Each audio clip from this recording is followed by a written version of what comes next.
All right, so here's the thing. I don't usually recommend watching a Canadian federal leaders debate unless you really have like a specific kink for a certain type of humiliation or procedural decay.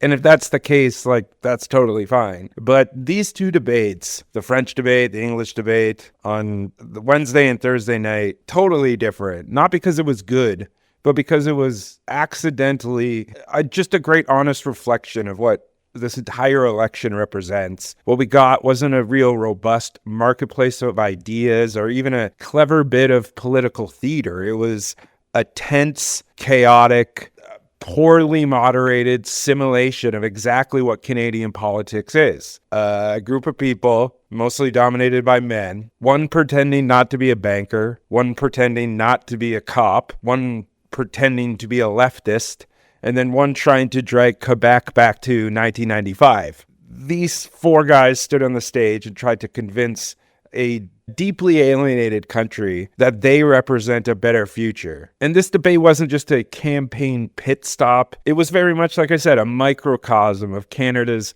broader political rot, a system so hollowed out by neoliberal technocracy, by fossil fuel subsidy, and by the underpinning of the settler colonial inertia that is Canada. All of these elements show that its top-tier so-called democracy can even hold together a simple leaders debate without cracking under the strict contradictions. And oh boy, did it crack.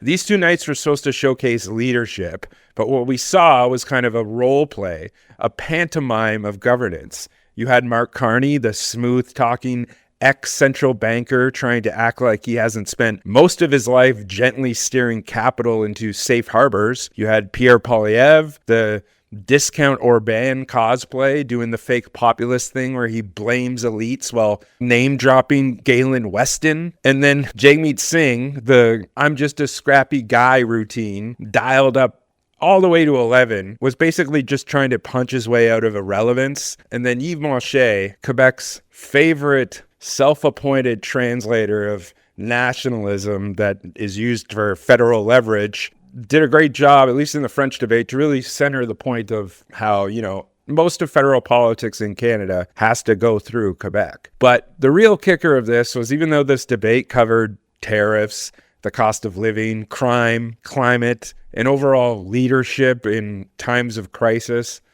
what mattered most was not what they said, it's what was left unsaid. It's what this whole spectacle obscures, and that's this complete collapse of faith in liberal democracy, the total inability of electoral politics to address material suffering, the ever-encroaching creep of fascism disguised as freedom of speech and neutrality.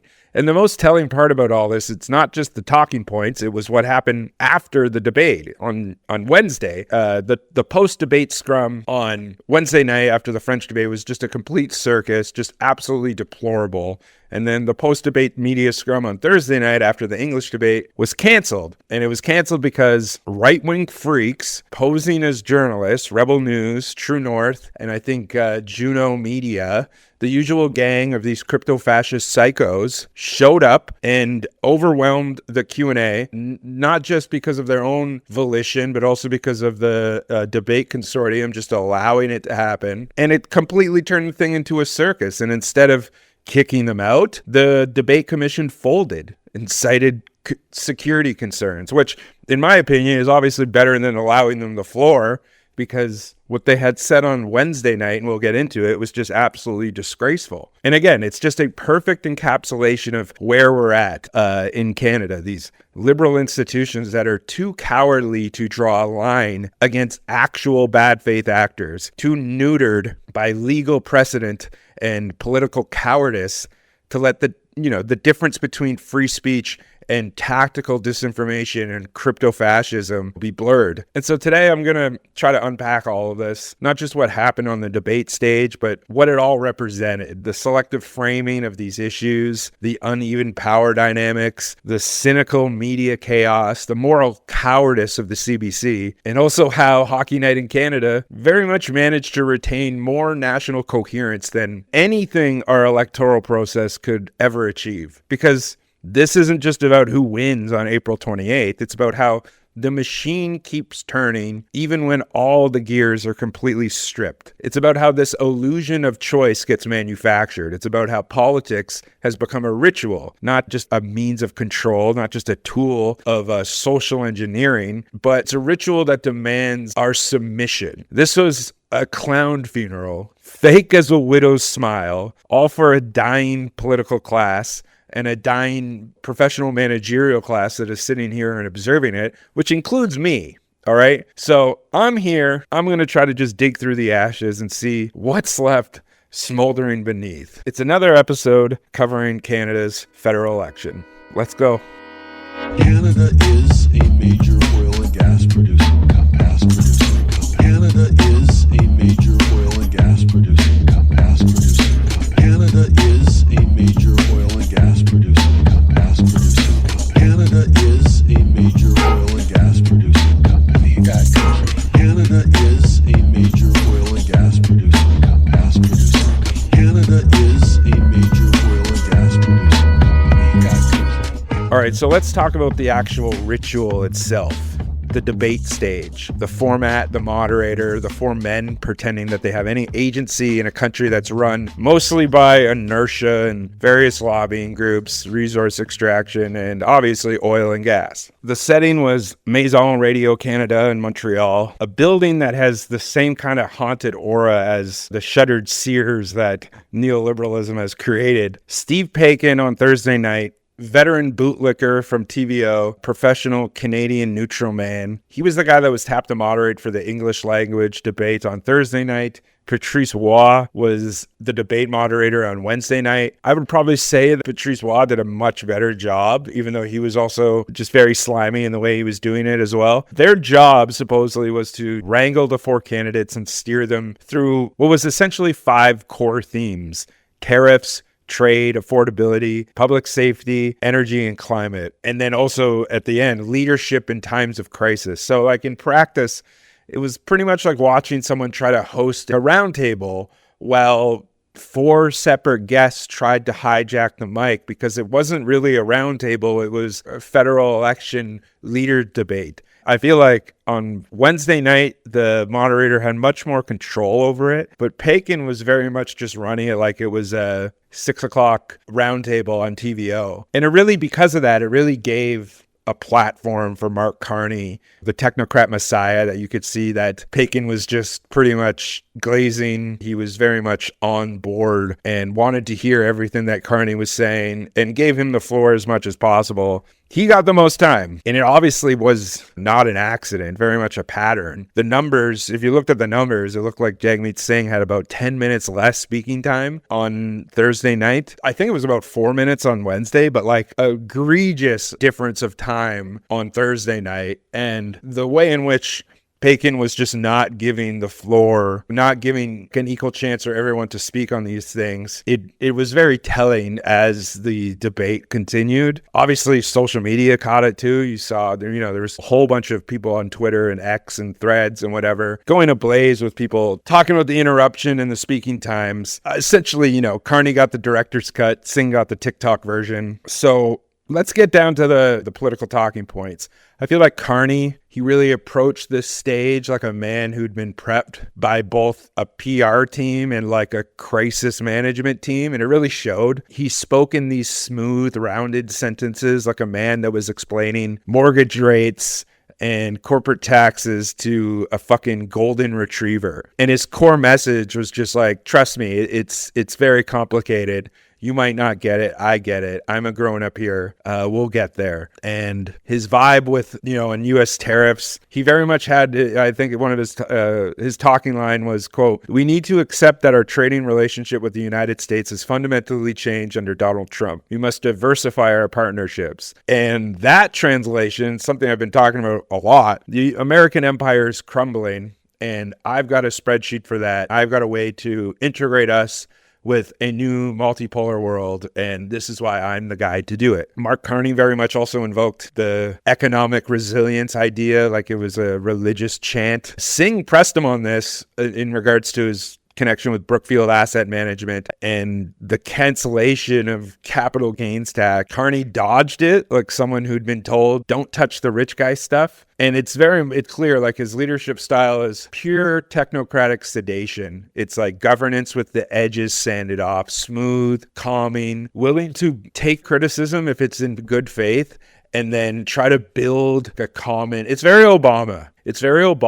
Like listening and then being very pompous and like talking down. It's the classic liberal way of approaching things. You co-opt the grievance to make it sound like, I hear you, I feel you, we are there, we're working on it, and just it's a way to uphold the status quo. As far as Jagmeet Singh, his overall performance, I'll get into it like in depth in a little bit, but he definitely came out swinging and kept swinging, sometimes effectively, sometimes like a guy wrestling with shadows. It was a calculated shift in tone. What I really got in this, in a combat sports idiom, it really felt like a guy in a fight that was down numerous rounds, going into the final round, that the only way for him to win was to get a stoppage. So he was just coming out, throwing bolos, looking to get the knockout, the puncher's chance type thing. And even, he referenced it. He said, hey, I'm a scrappy guy. And obviously this stuff it's rehearsed. He knows he's trying to use that like fighter complex that works with certain political figures, and he's using it as like a populist thing. But it's one of those things where it's just like too little too late. Obviously, it doesn't mean that it's not true.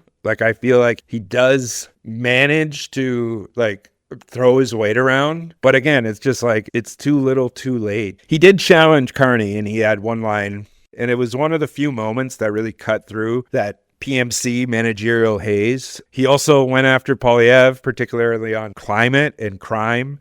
And again, pretty good, but overall, because of the way that he interjected, and it felt like, and I'm not saying that he shouldn't have, I'm just saying that like tactically, the way that he continuously interjected, it made it seem like Pakin was kind of like brushing it off, and that ended up compounding into him having 10 less minutes of speaking time than Carney, and he got buried in the crosstalk. And again, both moderators did really little to reel it in. And that's the thing, is like the NDP's problem here is structural. They're stuck being like the conscience of the debate. Well, the liberals and the conservatives get to play the tug of war of where the debate is going. Singh's tone was like more abrasive, more angrier, more urgent, more combative. But I feel like when you're being like ostracized on a national stage like that, it probably does more harm than good. But I'll talk about Singh a little bit more in another segment here. Polyev, though, he really showed up wearing two costumes, that faux populist persona and then like the stoic crime dad.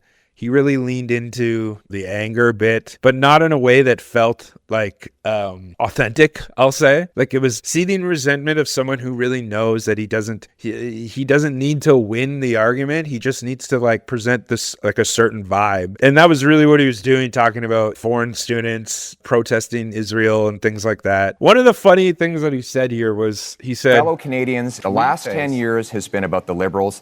The next 10 years should be about you.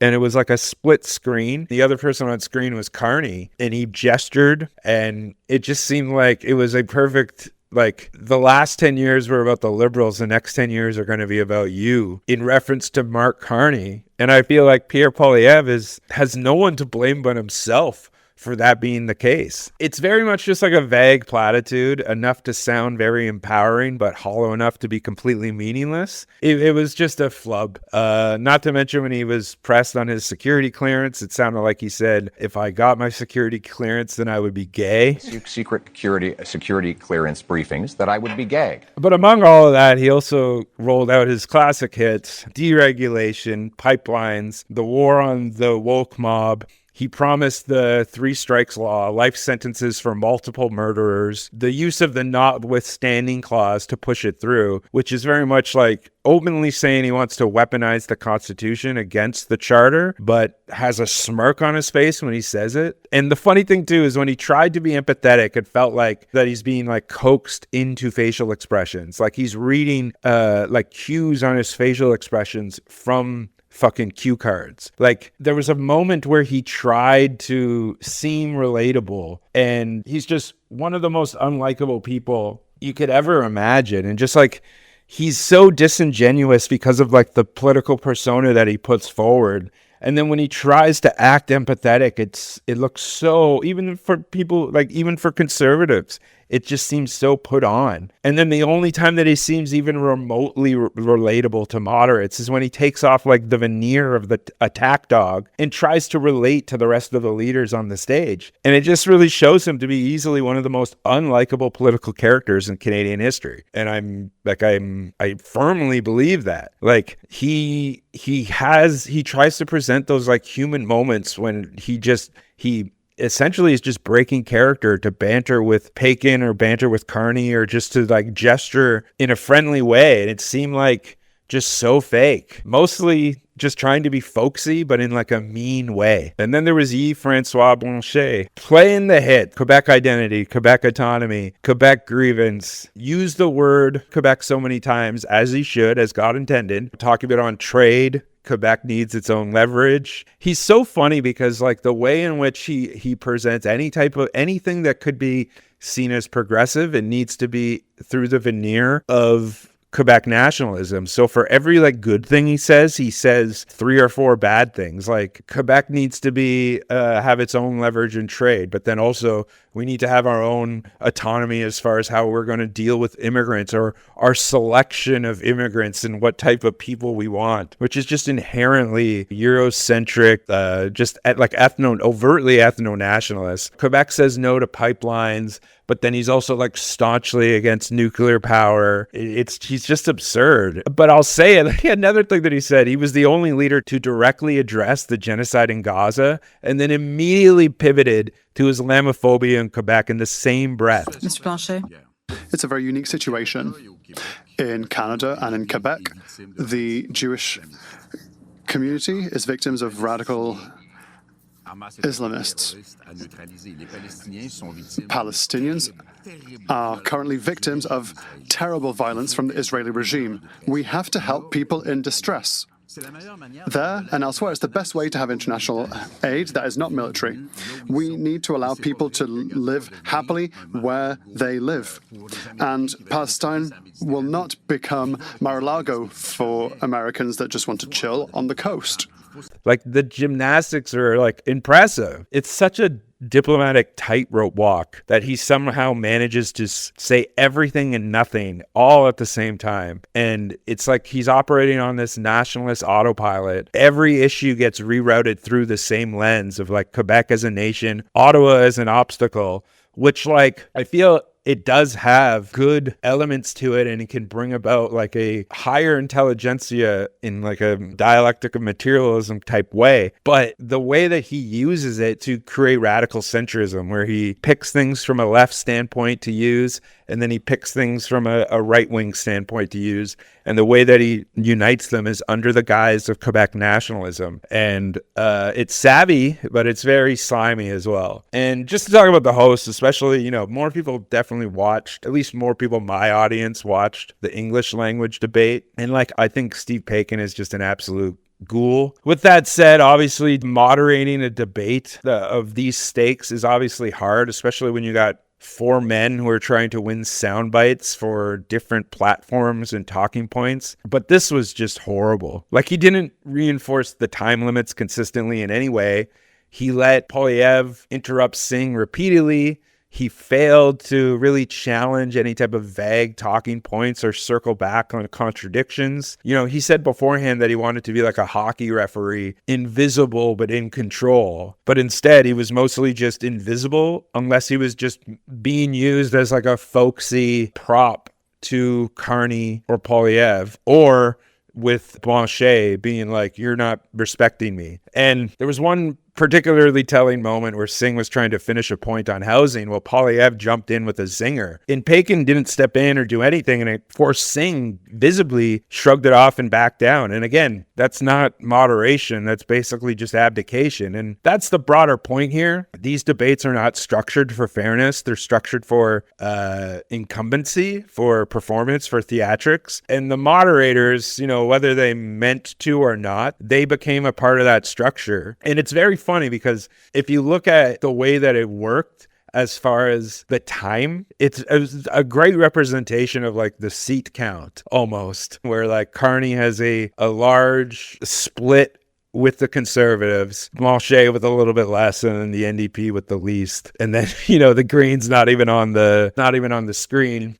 Green Party of Canada, I'm going to do like a full episode on at some point before the end of the election. So I'm not going to talk about it here, but just worth mentioning, the Greens just got kicked off the debate on the morning of the French media debate on Wednesday. The morning of, removed because they didn't meet the guidelines, the threshold to be on the debate, which is fair. But I mean, doing it on the morning of, and then also moving the time because of the hockey game, and then the Rebel News stuff, which we'll get into. But in the end, like, again, it's just a microcosm of the entire structure. Carney got more time. Singh got drowned out, and nobody got called out for talking nonsense and talking in bad faith, spreading disinformation. It's just a bad night, a bad 2 nights overall. And that's a design feature. That's a feature of the system. It's not a flaw. It's a feature. And the people who are meant to challenge power either gently nudged it along or were removed from the stage or didn't have a voice, especially with Pakin, because like by framing everything in the way that he frames it, bringing that like Tory centric TVO fucking attitude to this type of debate,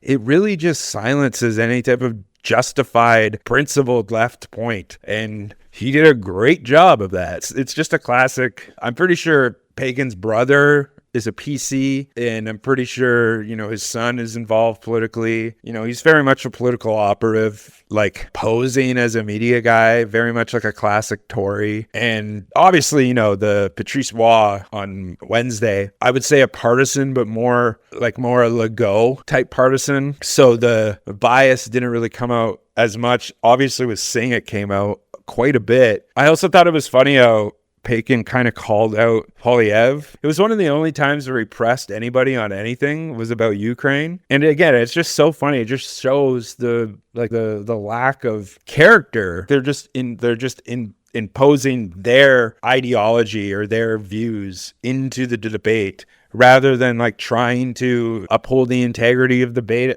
as a whole. All right, we'll get back to you shortly. For the people who are just joining us, clearly we're coming to you live from Montreal tonight, where the major party leaders just competed in the only English language debate ahead of the April 28th election. Now, in the past few weeks at the National, we've been traveling the country a bit, talking with voters about what they need from their next government. We were in St. John, New Brunswick, Brampton, Ontario, Medicine Hat, Alberta, Yellowknife, Northwest Territories. In each place we went to, people talked about the need to keep an open mind and a desire to follow these debates carefully. So we had an idea. Tonight, we thought we'd have a reunion of sorts, a reunion for me at least. It's really nice to see you. And I want to start with your reaction to the debate. And I'd really like to start with you in Brampton, Chris, because when we met a few weeks ago, you were really torn about how to vote. You said you were 50-50 when you were watching this debate. Did anything sway you? I'm going to say it swayed me towards liberal.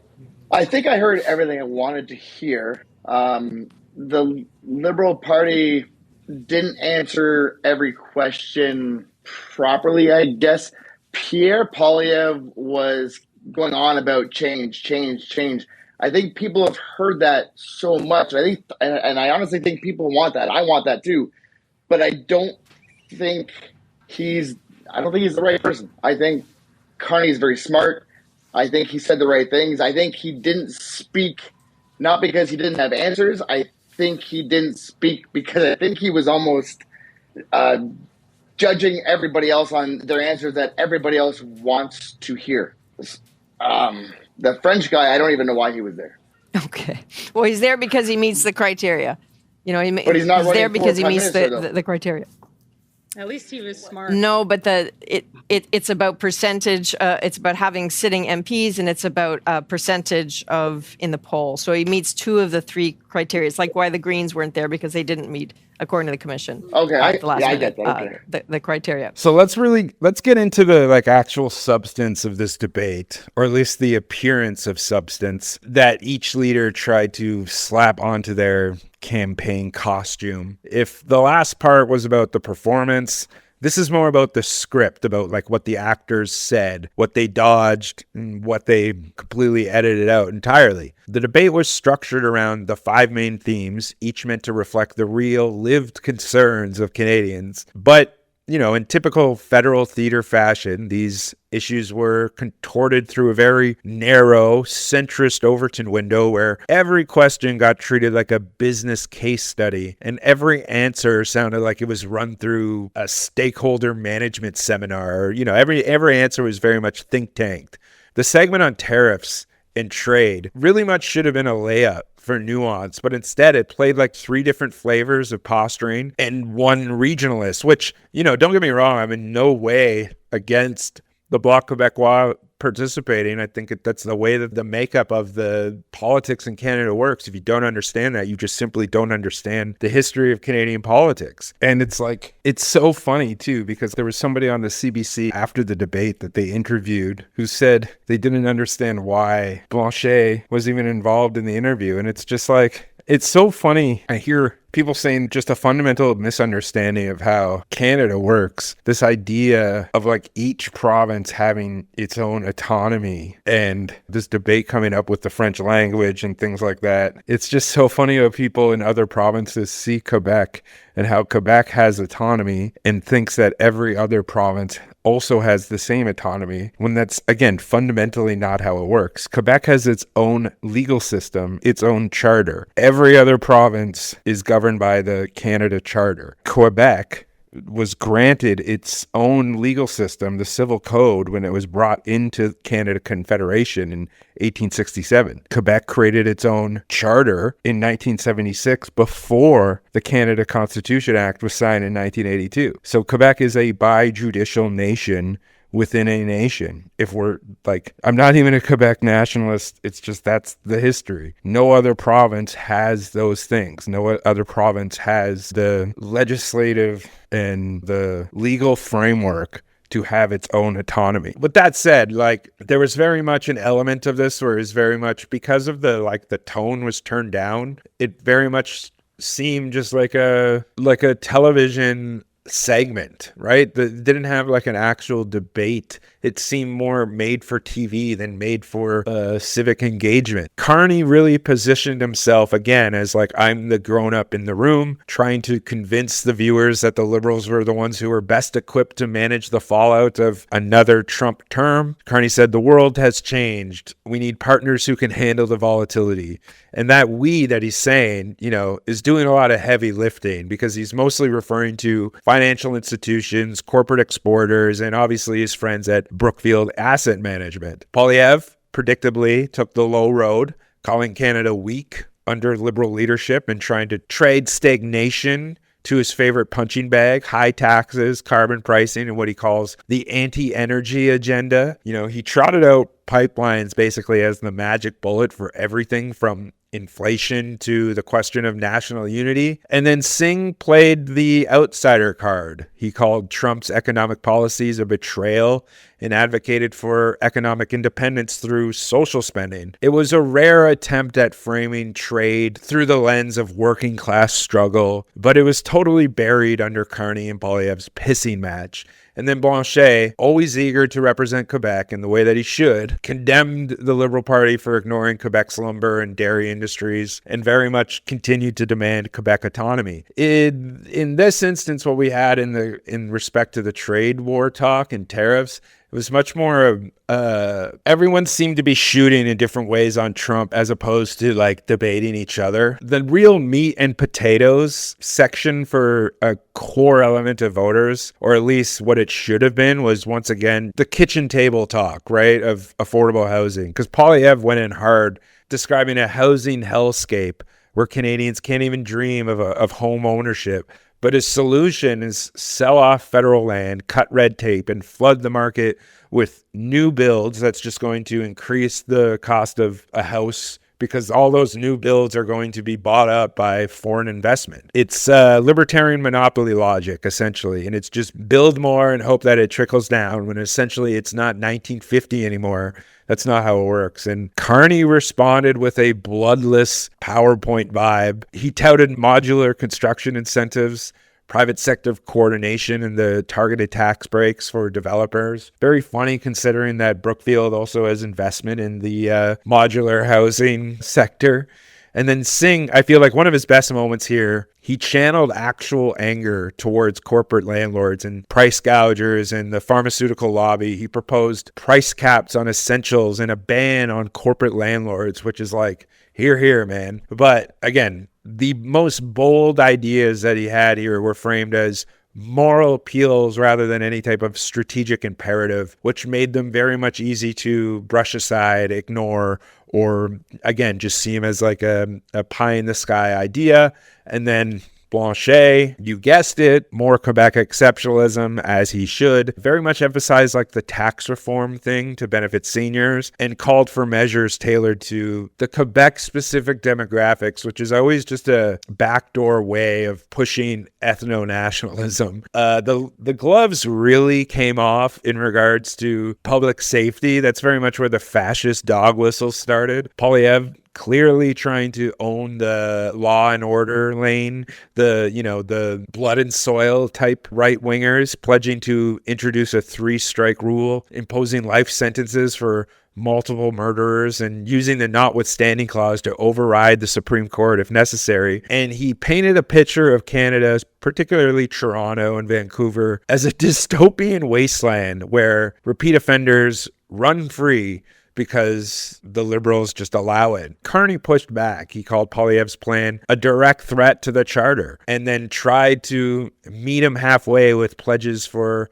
more border guards, tougher cops, more surveillance infrastructure, technocracy with a badge, essentially. And it's a great way for Carney to position himself as right of center in contrast to Poilievre. And then Singh attempted to reroute the discussion by talking about prevention over punishment. He called for, RCMP reform, indigenous-led policing, mental health funding. But again, once you're in a debate where the main argument is about how long to jail someone and who we need to override to do it, talking about systemic causes and like the root problems of things, it's really like you're, a guidance counselor at a police union rally. Blanchet, once again, turned the argument towards immigration, saying that the fentanyl crisis was straining Quebec's resources, and then called for more Quebec control over the borders, which again, backdoor ethno-nationalism. The next part was about energy and climate, and this section, probably the most perverse, in my opinion. Everyone claimed to care about the environment one way or another while also pushing some form of fossil fuel expansion. Singh was really the only one to outright oppose public subsidies for pipelines as he proposed a national east-west clean energy grid, but it was ambitious but underexplained, not to any fault of his own, simply because Pékin, again, just brushed it off. And Poilievre, in contrast, he presented the LNG exports as a form of global emissions reduction, which is a line that is straight out of the oil lobby's press releases. He also blamed Bill C-69 for sabotaging Canadian energy independence. And then Carney, as he does, he tried to walk this middle path. He talked about maximum force approvals for energy projects that have indigenous partnerships. His climate pitch was more of like a blend of this green rhetoric, but with investor confidence, carbon tax that polluters can write off in their tax reports. And then Blanchet, one of his key moments in this whole debate, really dug into Quebec's right to refuse any pipeline infrastructure. He accused Carney of coercion masked as consensus.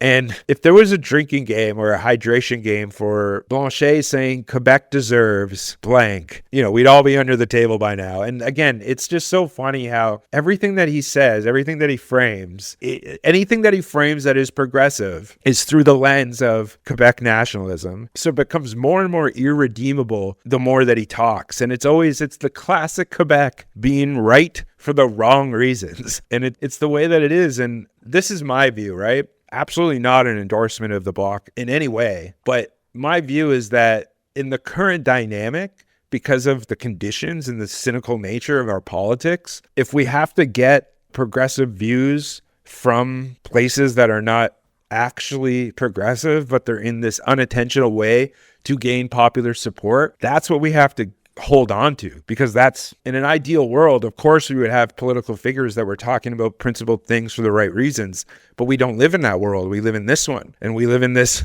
world where the guy who is has the most principled and progressive talking points at times on that stage is coming from a place that is detached from the place that most people who believe those things, and it's just hilarious to see, because I admire his ability to walk that line just as, I guess, as a performer. Other people will say, well, that's because he's a fucking slimeball, and I'm not saying he's not a slimeball. I'm just saying that's how you do good politics, especially in this country. It's just the way it's like a marketing strategy. And as someone who's an art school dropout who spent some time in advertising and marketing, I see, it doesn't, not anybody can do it. And for whatever reason, it's something that I think is just interesting. And that's the thing, is that his appeal is really what gets people there. And then as soon as you listen to even just a little bit more, you're like, oh no. But I feel like it still serves a purpose, because it gets people thinking and it gets people understanding the dynamic better. So the part about leadership in crisis, this was the most abstract of these themes, and it pretty much was the most revealing. Carney really leaned into his brand as I'm the adult in the room. He framed all of these crises as economic, environmental, geopolitical, as a risk to be managed rather than a system that needs to be changed. And Singh tried to argue that crisis leadership means standing up for working people and protecting public institutions. But again, the entire technocratic framing of this debate made that sound like he was flailing and yelling into a wind tunnel. Polyev pitched himself as the anti-elite savior who would burn the place down and rebuild it without bureaucrats or woke ideology. And then Blanchet, again, the nationalist tactician, he proposed that all leaders meet a week after the election, regardless of the outcome, to begin addressing the crisis together. It was obviously like a calculated gesture that was very statesmanlike on its face, but it, again, came wrapped in the Quebec First logic. And when Carney responded, he responded with this half-joking, yeah, you're welcome to come too, Steve. And Blanchet said, well, that's not very respectful. And I want also to propose to you all guys that 1 week after the election, we all meet, whatever the result, and we start dealing with this crisis together, because this is what people, either they are from Alberta or Quebec or wherever, this is what people expect from us. Mr. Carney, is that something you could get behind? I look forward to meeting with everyone. You're welcome to come, Steve, if you'd like. Week after crisis, but in all seriousness, that's not very respectful. No, but I'll that's come. Not very but I'm respectful. coming. I'm coming. On peut jaser un peu. Okay, I come to the core. On jase. Yeah, okay. I'll come to the core.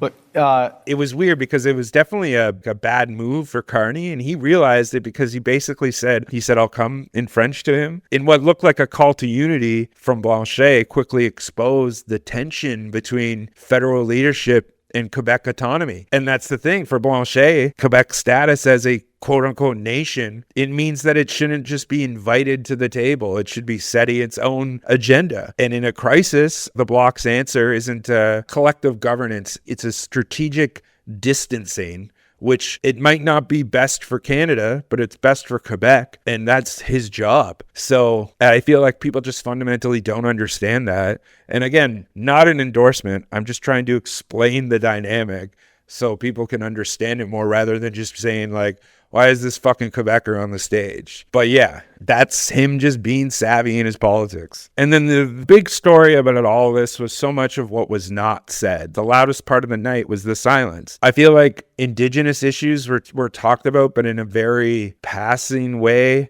that didn't get at the core element of things. Putting Carney on the spot about like pipelines and things like that without actually talking about Indigenous sovereignty and the ban system. If Indigenous nations, in spite of all your nice efforts, and talking about Mr. Carney and you who want a pipeline, if they refuse, what do you do? Refuse? Are you saying across the board? Yes, we've seen this. Because he can't say that. He doesn't get to impose his will. Mr. Polyev, If there are Indigenous nations or provinces that are against it, what do you do? Well, there are others who will be in favor. For example, Mr. Carney opposed a pipeline in the West, which would have enabled us to sell our oil to Asia, the Northern Gateway project. 80% of First Nations were in favor, 20% were against. And in a case like that, I think the majority rules. And I just have to say, the 20% of First Nations who say no, they're not a part of a minority. They are a majority of their own nation who are saying no. You are legitimately undermining Indigenous sovereignty by saying majority rules, because they're not a majority. And that framing, that's really like, it's the corporate capture of Canadian politics. And the debate was full of these symptoms of the crisis, but no actual diagnosis, right? Like even Singh, who gestured towards systemic critique, he never quite crossed the line into calling out like the lobbying class that bankrolls this entire circus. So while the debate was obviously a million times better and like actually tolerable in comparison to say like Trump-Harris, and it seemed to span like a very wide ideological spectrum, it's also very tightly managed, and it was an exercise in avoiding any type of real structural critique. Every issue was framed in a way that made radical reform seemed like a silly delusion, and consensus on the capitalist team was common sense realism. And I guess you could call that a debate, but it felt more like a sales pitch, one where everyone is just being told this is the way that things are going to go. You don't even need to agree because your voice will be heard, but the dominant voices will have the say in the overall system, because that's the way it works in this flawed Westminster first past the post system. And that's essentially where we're at. I'm the only one on this stage that fought to give people a GST holiday. Interestingly, while the GST holiday helps working class folks, middle class folks by taking off the GST off essentials, the Conservatives under Pierre Poilievre voted against that. They opposed the idea of giving people, actual folks that need help, a tax break, and would rather give millionaires a tax break, which shows you whose side he's on, which is not surprising. But what is surprising is that Mr. Carney also said that giving people a break on their GST is a bad idea. Mr. Carney, why do you think giving a tax break to capital gains folks that earn more than $1 million is a good idea, but helping a family afford their groceries, helping people afford their bills for their internet, their cell phone, their home heating, giving them relief to take the GST off those is a bad idea, but giving a tax break to people who really only earn over more than $1.4 million, that's somehow a good idea. And so Jagmeet Singh really entered this debate not just as like a third wheel, but as the guy trying to jam a wrench into the spokes of this liberal conservative two-speed bicycle. The NDP has been bleeding relevance for what is pretty much years now since the pandemic. They've been basically relegated to moral support status in Parliament, while the real action, the real power, is swaying between liberals and conservatives. And in this debate, you could really feel Singh's awareness of that in pretty much every word, every interruption, every jab, especially the English debate. He wasn't just, fighting for votes. He was fighting basically to prove that his party, and more specifically himself, he isn't obsolete. And really from the moment that he opened his mouth, his tone was very different.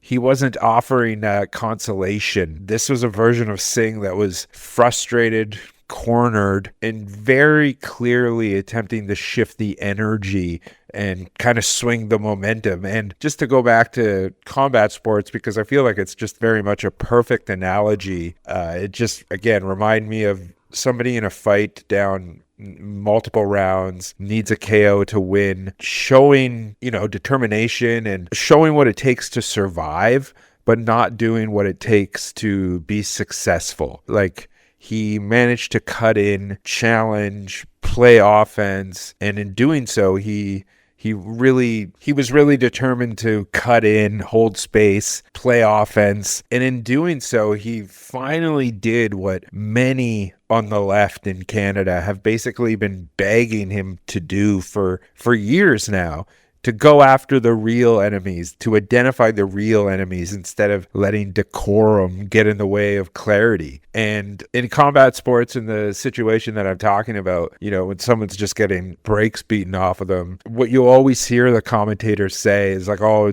they got a ton of toughness. They got, no lack of heart. But really all that is saying is that they don't have any brain. Toughness and heart doesn't equate to brains. You can have all the heart and scrappiness in the world, but if you're not meeting expectations in the lead up to the fight, in the lead up to the election, in the lead up to the campaign, when you had the chance to really show yourself, when you were put in power put in the place to do the things that you said you were going to do numerous times over, right? Your ability as a fighter, your ability as a politician, it easily becomes questioned because you ultimately allowed Trudeau to dominate until it was far too late to do anything worthwhile, to do anything that was going to have any effect. And now, essentially, you've set it up where the NDP is going to lose seats and the Liberals are going to gain seats from the NDP. And it's very much a shame because as far as like a debate performance,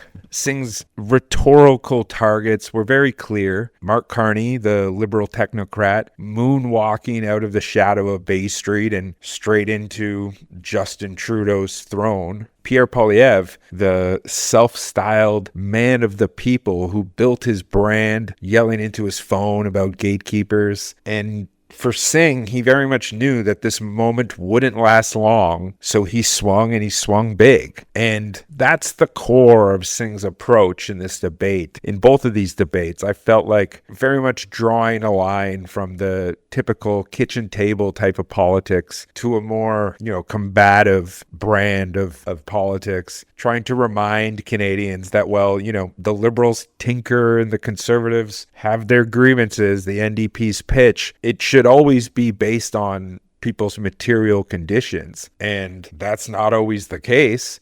And because it's not always the case, it's not always effective. It's very much not effective, and often it's muddied by bureaucratic language and civility politics and parliamentary caution and decorum. But here, Singh really put it as blunt as he could. This time he actually said the quiet part out loud. Strategically, this was less a power move and more a survival strategy, with the Liberals holding their nose just above water as far as the polls say, and the Conservatives trying to chum the waters for a culture war feeding frenzy enough to turn the tide and make up for this incredible lead that they've given up. The NDP very much is just left to try and remind people that they are still even a party that exists and that they have, a vision, and that they're not just Justin Trudeau or the Liberal Party of Canada's +1 at the legislative ball. But there's very much like an unavoidable tension there because Singh is playing a role that very much isn't his. He's stepped into this fight where the referee already has two fighters in the ring. And while he gets in sub-punches, pointing out Carney's Bay Street history or Poilievre's love affair with deregulation, he still feels like the guy who's fighting on the prelims, watching Carney versus Poilievre in the main event. Even Singh's strongest lines felt like they were delivered in the shadow of larger forces. He got personal, invoking working class realities, talking about mental health funding, price gouging, and the housing crisis. And yes, for a brief moment, it resonated. But the problem is definitely not Jagmeet Singh's sincerity. It's the framing. In a media environment that's engineered to spotlight either the ruling technocrat or the populist disruptor, Singh's pitch really ends up sounding like a minor key version of both. And, from the perspective of a moderate centrist, which I know, who really cares what they think at this point, but I'm just pointing out that, from their perspective, this tactic very much seems like a type of aggression that's like a calculated tactic, but it's more seen as flailing, an attempt to claw back relevance. And for a party that once dared to dream of forming government, the NDP has very much retreated into what is now this survivalist politics. And Singh's firebrand performance might energize the base, but the broader electorate has been basically conditioned to see the NDP as either the conscience or the coalition partner in the House of Commons, not a real contender to hold any type of balance of power. And that's very much the dilemma, because like for Singh, to give him a little bit of charity, if he pulls his punches in this type of a debate, at this point, the left is going to just jump all over him. And then what's going to happen is he'll just fade into relevance, which at this point, it might have already happened either way. But apart from that, with him swinging as hard as he was swinging, he risks coming off as performative. And I feel like in this debate, he chose the latter, and that was, very much the consequence of it to some demographics. And while it made for better television, it very much remains to be seen whether it's going to translate to any type of performance indicator on election day. I really don't think it's going to. And I think it's a tragedy. And the tragedy here is very much structural, because the NDP represents basically the only national party that's even pretending to offer an alternative to the neoliberal status quo. Again, the Green Party is very much worth talking about, but I feel like under Elizabeth May, it's just a bottleneck type situation that will never be reformed until she is no longer at the helm of the party. And again, that's a conversation that we'll have another time before election day. But that's the thing, like every political mechanism, from the media cycle to the debate format to the first past the post system, which very much reflects itself. And it's built to crush that third party energy, just like it did in the debate, in the amount of time that each leader was able to talk. It crushed that third party energy. And luckily, for Blanchet, the Quebec separatism and the unique ability to hold the balance of power in Quebec is what made him stay relevant. But Singh very much had the vibe of yelling in an empty hallway, right? Like screaming at the top of his lungs in a soundproof room. And while you have to respect his effort, I feel like at this point, the result is going to be worse. And he would have done himself so many favors by doing what he did a lot earlier in his political career. So yes, admirable that he came to fight. He came with tough lines. He came with fire. But the system isn't built to let that fire spread. It's built to contain it or just ignore it, to keep the conversation between the technocrat and the demagogue. Singh, his role is ultimately to remind people that other options do exist, even if the system makes sure that those other options stay options and have no real chance of holding any meaningful power. The answers and question very short, please. Absolutely. Alex Zoltan with True North. If you thought my friend's question was odd, you're going to love this one. I'm glad you self-assessed that. Okay. How many genders are there? All right. So if the leaders' debate was political theater, then the post-debate scrum was a vaudeville circus act, and not the good kind. Because on Wednesday night during the French language leaders' debate, in the aftermath, the debate media scrum became ground zero for some political chaos. Of the 17 journalists who posed questions, 6 came from Rebel News, True North, and I'm pretty sure Juno Media. I could be wrong about that one. But yeah, these people, they're, these activists posing as journalists. Their questions weren't just provocative. They were engineered to derail the event, to derail the debate. Someone asked, how many genders are there? Questions about transgender women in sports. And I got to say, Carney just really looked incredibly stupid, even entertaining this, right? He dismissed the questions as odd. And I props to Jagmeet Singh for refusing to engage with it at all, because these aren't good faith inquiries, right? This is content farming disguised as political journalism. And the biggest scandal wasn't what was asked, but what they were allowed to say at all. The Leaders Debate Commission had once again accredited Rebel News out of fear of litigation. In previous years, Rebel successfully sued for access to the debate, with courts ruling that denying them credentials infringed on press freedom. So despite openly running a third-party advertiser campaign called For Canada, which declared a fund of about $600,000. Rebel News is somehow back in the room. Ezra Levant has insisted that the campaign and the newsroom were separate entities. And, I'm not a lawyer, but it seems like very much a legal fiction that a lot of people from the debate commission were just had to pretend to believe. And that fiction very much came at a cost. Rebel journalists dominated the scrum on Wednesday night, pushed out the core mainstream media that was in attendance, and it led to a slew of confrontations. And so the next day, on Thursday, the English language debate took place, and Rebel News had shown up again, confronted the debate organizers, accused them of silencing dissenting voices, and the consequences of this being allowed were very imminent. Journalists on the ground were very much less willing to play along with this on Thursday. Ethan Cox of Ricochet Media directly confronted Ezra Levant. What I don't like, Ezra, is you preventing us from being able to ask questions on behalf of the public. You created a circus here. Before this debate started, you created a security incident. You created a security incident before this debate started. When you got into a screaming match with people before this debate started.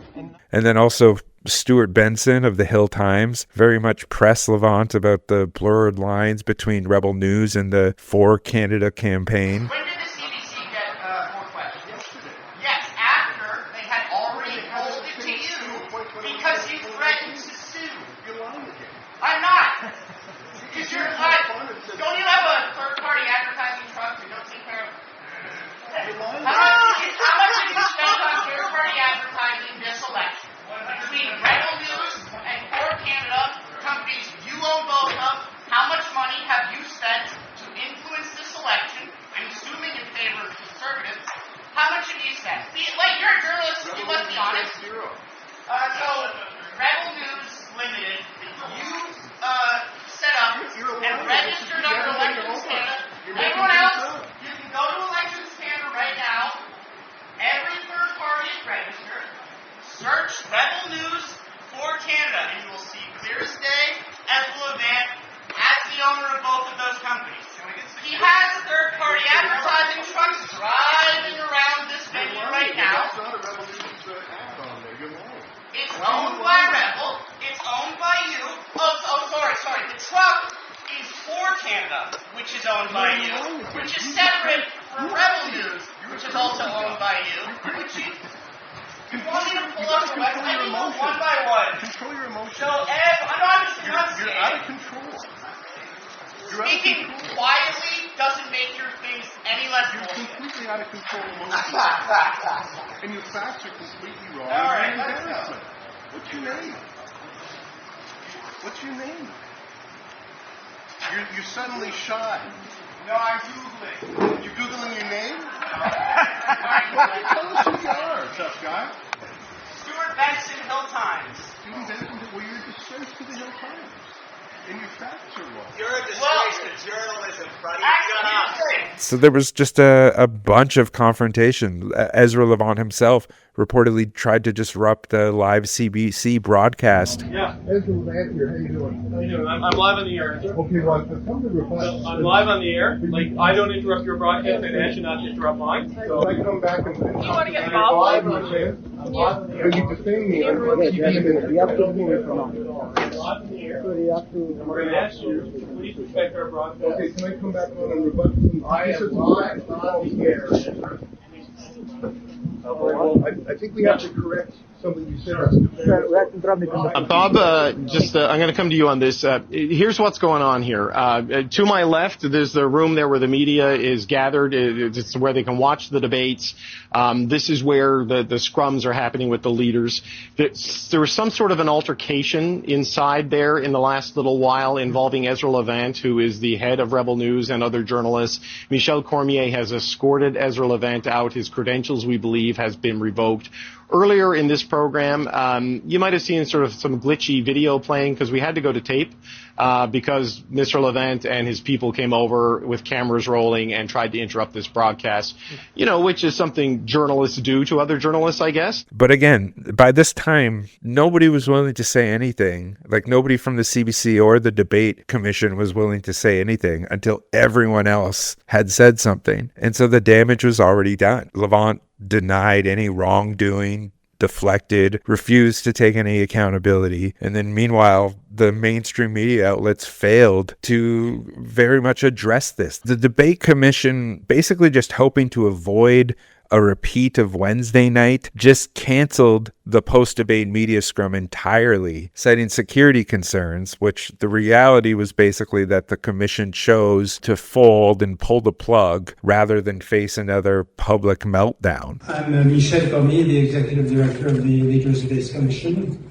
and I'm sorry to announce that there will be no scrum tonight with the leaders, because we don't feel that we can actually guarantee a proper environment for this activity. Alors, comme je viens de dire, la commission a décidé qu'il y aura pas de point de presse des chefs ce soir, parce qu'on ne sent pas qu'on est capable d'assurer un environnement propice à la tenue de cet événement. La salle de presse sera ouverte jusqu'à 11h si vous en avez besoin. The press room will be open until 11, so you can finish filing. And I invite you to call the campaigns if you want any questions.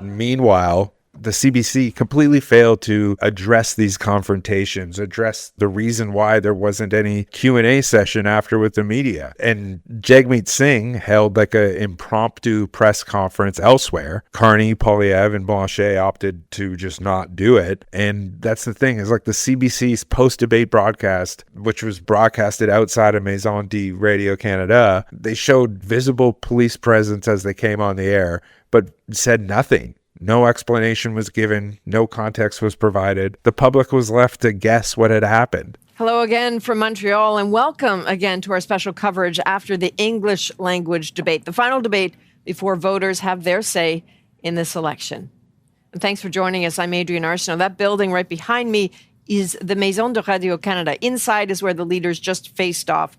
This is a landmark moment in the campaign. In just hours, 12 hours, advance voting begins. So this could be a crucial moment as Canadians weigh their options. And we're here to help try to make sense of it all. So alongside me again tonight, mercifully, Chief Political Correspondent Rosemary Barton and the host of Power and Politics, David Cochrane.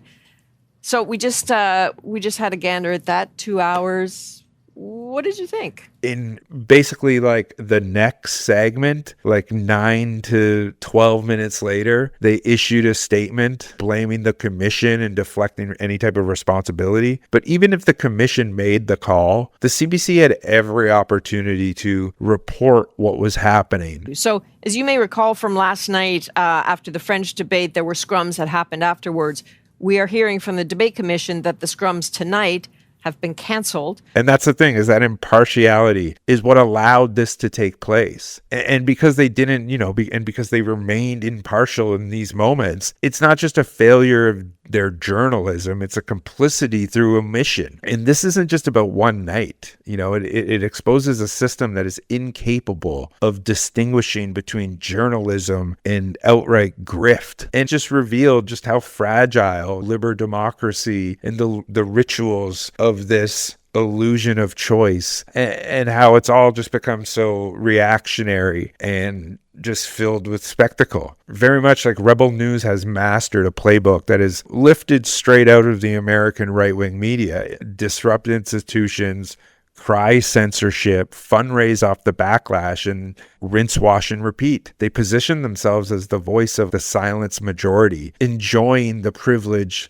of having access to politics on the national stage, which is, obviously an absurd contradiction. And that's the thing too, is that their model isn't about informing the public. It's about weaponizing outrage and grievance. It's to get attention money and influence. They don't have any principled stance.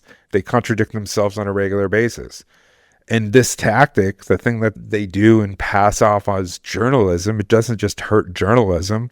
What it does, it plays right into the hands of the Liberal Party of Canada's monopoly on popular support. And whether Ezra Levant knows it or not, he is a key character in this strategy that the Liberals have perfected over time. It's called the Pied Piper strategy. I've talked about this before. You elevate the most unhinged and toxic elements of your opposition to make your own stale centrism look like a beacon of stability. Hillary Clinton tried this with Trump and it obviously backfired, but the Liberals have refined this formula since basically the Trump era. And it's the thing, you don't need the voters to love you, you just need them to fear the alternative. You don't need them to support you. You just need them to oppose your opposition. And when Rebel News and, these far-right maniacs are in the spotlight ranting about gender politics and wokeism, the Liberals get to play like the adults in the room. And this is how the political spectacle works in 2025. It's not about ideas. It's not about policy. It's about contrasts. And far-right agitators like Rebel News, they provide the perfect foil for the technocrats like Carney to look competent by comparison.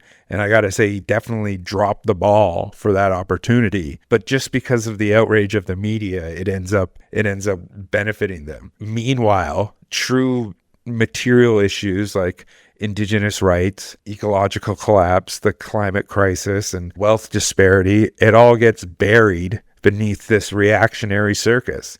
And the CBC's role here can absolutely not be overlooked because they're, like I said, that post-debate silence, it's not just editorial omission, it's an institutional decision to maintain this illusion of neutrality, even if the cost of it is giving ground to overt fascists. Like I said, on Wednesday night, Rebel News essentially were allowed to be platformed to air genocide denial, anti-trans rhetoric, and outright Indigenous genocide denial on national airwaves, on the public broadcaster, and CBC said nothing. They made no correction, no framing, all they did was play the victim and say, some people said some things that weren't true. We'll essentially let you decide what that is. And again, that's not just letting it happen. It's amplifying it by treating it as if it's a part of normal discourse by just omitting it and then being outraged that it was said and not taking the time to correct it. And this is liberalism 101. This is what liberal institutions in Canada do best. They collapse under the weight of false equivalence. They pretend that neutrality means giving everyone a microphone, regardless of their intentions. But freedom of the press that people need to understand, especially in Canada, this Americanization of our politics comes with this idea that like free speech absolutism. It's not a suicide pact, okay? Not every bad actor deserves access, because if you don't give them access, they cry, oh, it's not democracy. No, if you know their intentions and what they're doing, you can establish that this is bad for society, bad for the common discourse. And you can make a judgment to say that not every voice is legitimate, rather than just this radical centrism, this radical naivety. Like, it's absurd. And what the two nights of the debate showed is that Canada's political media infrastructure is not prepared for the realities of the modern media disinformation ecosystem. The rules for these types of things have very much been written in a different era, one where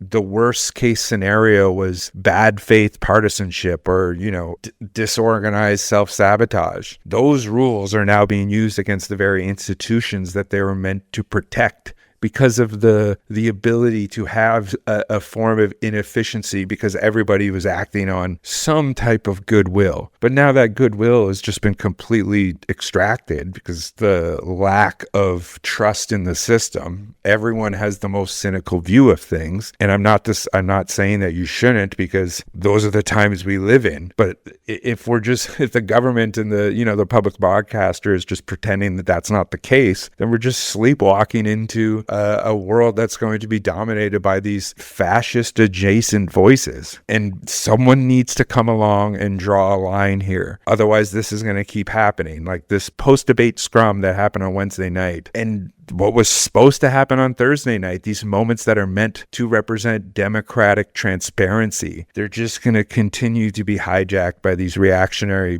media figures. And the CBC is going to just keep pretending that everything is fine and that they can remain impartial to this and then play the victim when they end up being targeted for something that they allowed to happen in the first place.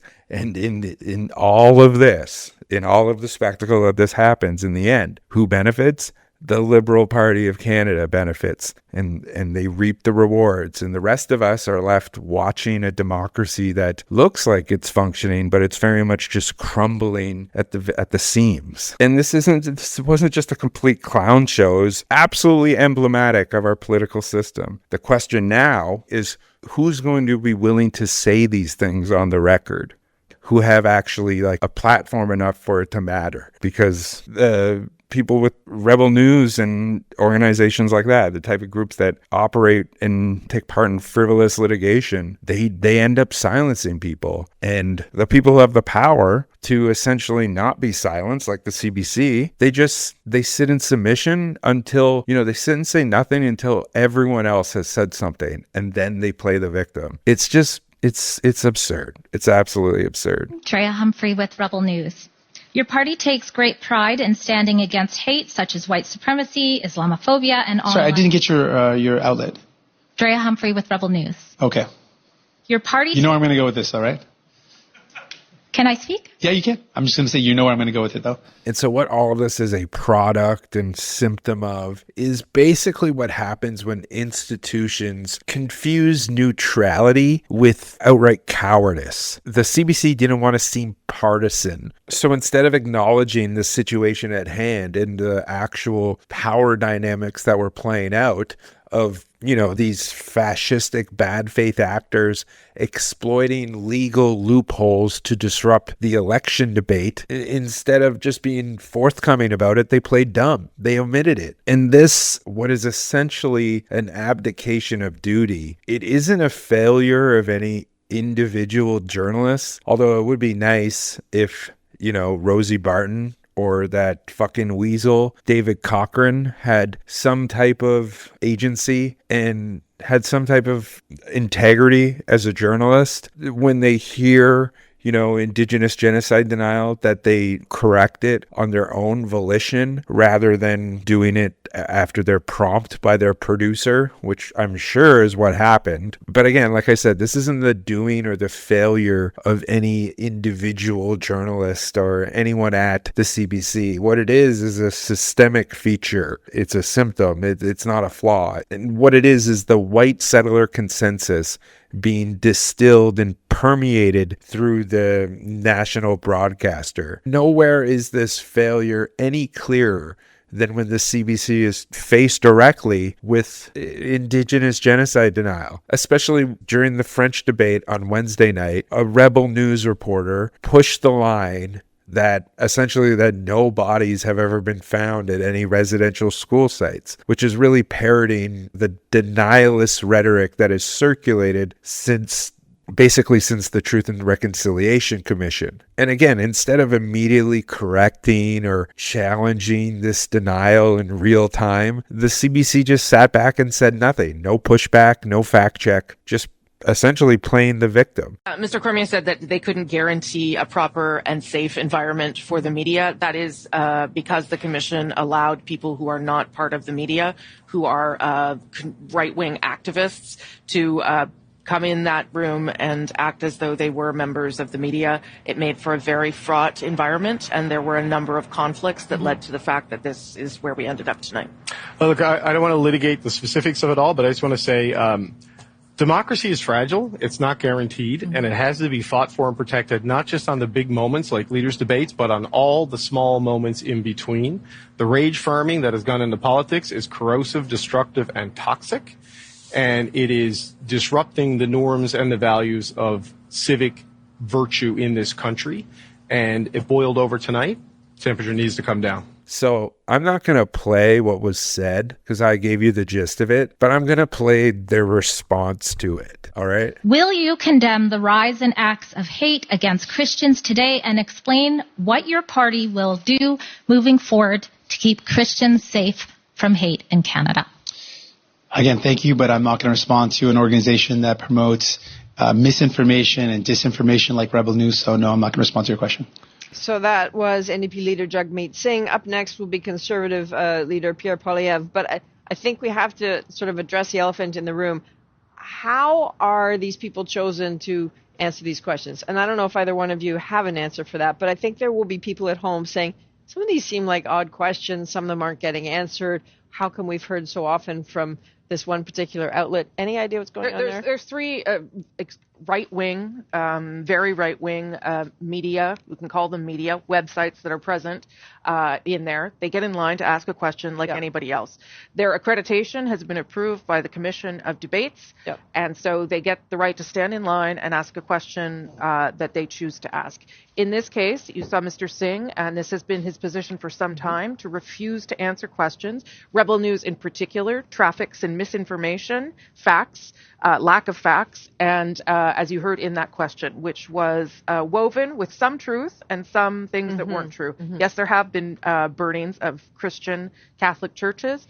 Yes, there have been remains of Indigenous children found in various places around the country, which she misrepresented. We'll see if Mr. Poilievre gets any questions from right-wing organizations. I would suspect no. And so you see, like, props to Jagmeet Singh for not even addressing it, but again, failed to really correct it. But that's not his job. Job it is the CBC, and their silence in face of something like that it's not neutral. It's complicity. To refuse to confront Indigenous genocide denial is essentially to enable it. And it sends a broader signal to the public that this is just, another opinion among opinions, a contested claim, a matter of perspective. And that's exactly how colonial violence survives. Not through brute force, but through the quiet murmur of institutional deflection and the permeation of this mythology. But again, the facts cannot be disputed. We know ground penetrating radar has revealed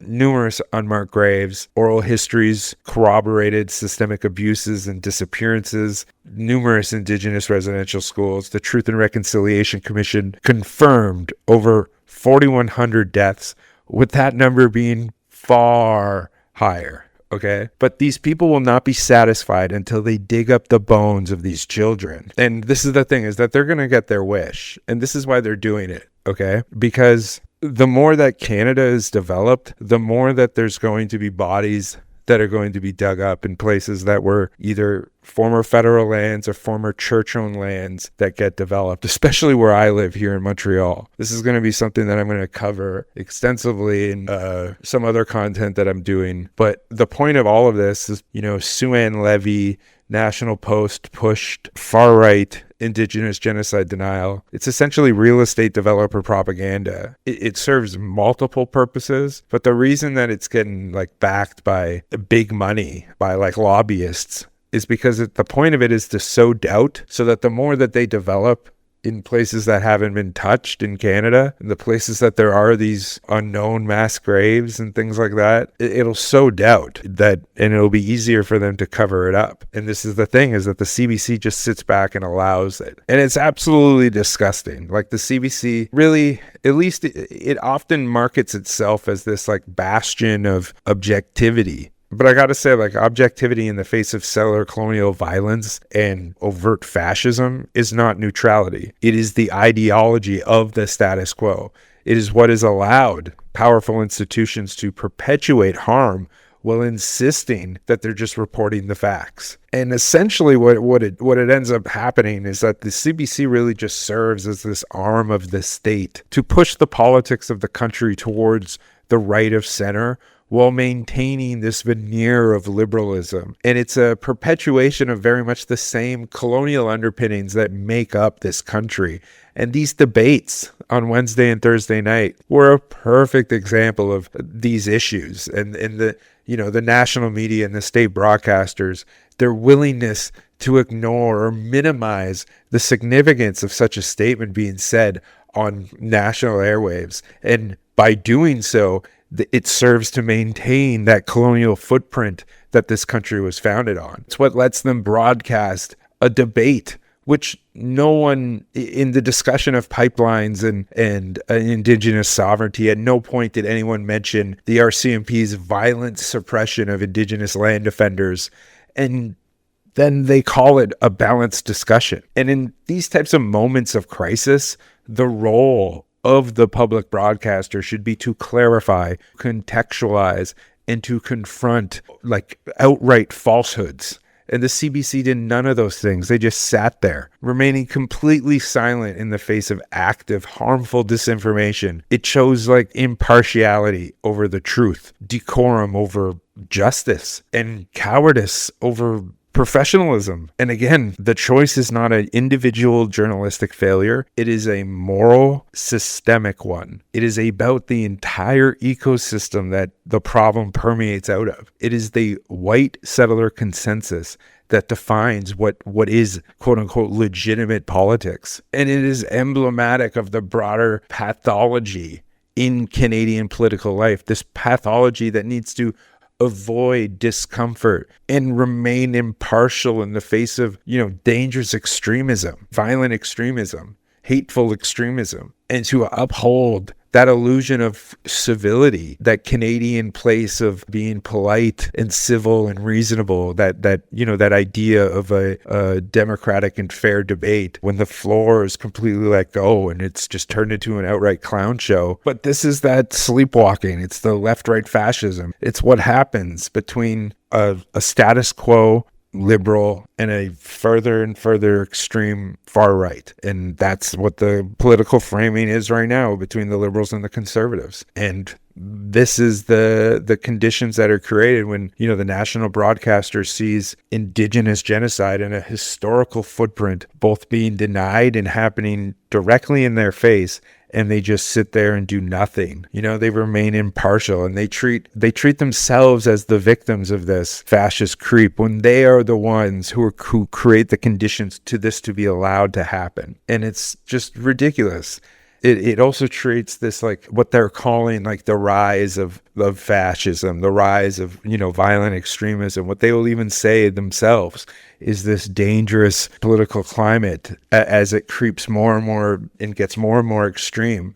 They just slot that in a segment between weather and sports. They don't give it any type of substance because they don't hold any type of position. And it's the consensus rotting is what it is. And the smell of it, the wretched smell of it, was unmistakable for these two debates. First of all, look, these are not journalists. No. These are right-wing agitators. Yeah. And what they do is they use these kind of activity, stunts and antics to raise money. We've seen these people chase down liberal politicians or NDP politicians, screaming in their faces, and then they try to raise money off of it.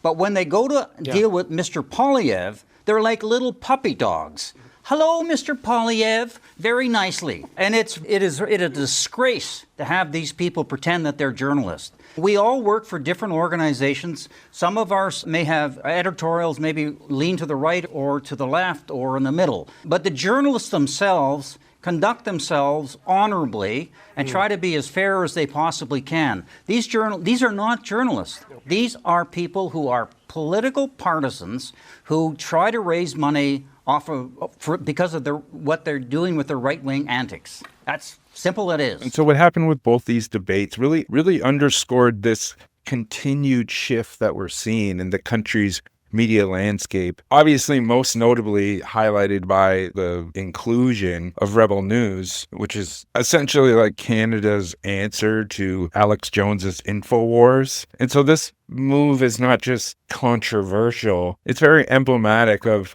this deeper, disturbing trend. Again, Rebel News under Ezra Levant, a figure whose primary contribution to journalism is transforming this age-induced grift model into business empire. And, he's received significant legitimacy from his mainstream media exposure. Predictably, the decision to even just allow them in general sparked a lot of outrage, amplified by concerns over the exclusions of many legitimate political voices, obviously like the Green Party. And so I really had to sit with this and think about it for a little bit, because it didn't fully occur to me until I saw Jesse Brown of Canadaland, Canada's self-styled guardian of journalistic ethics from a quote-unquote leftist perspective, because he took to his platform to address what happened in his April 18th episode titled Ezra Levant's Debate Night Circus. And of course, Brown condemned the debate commission's decision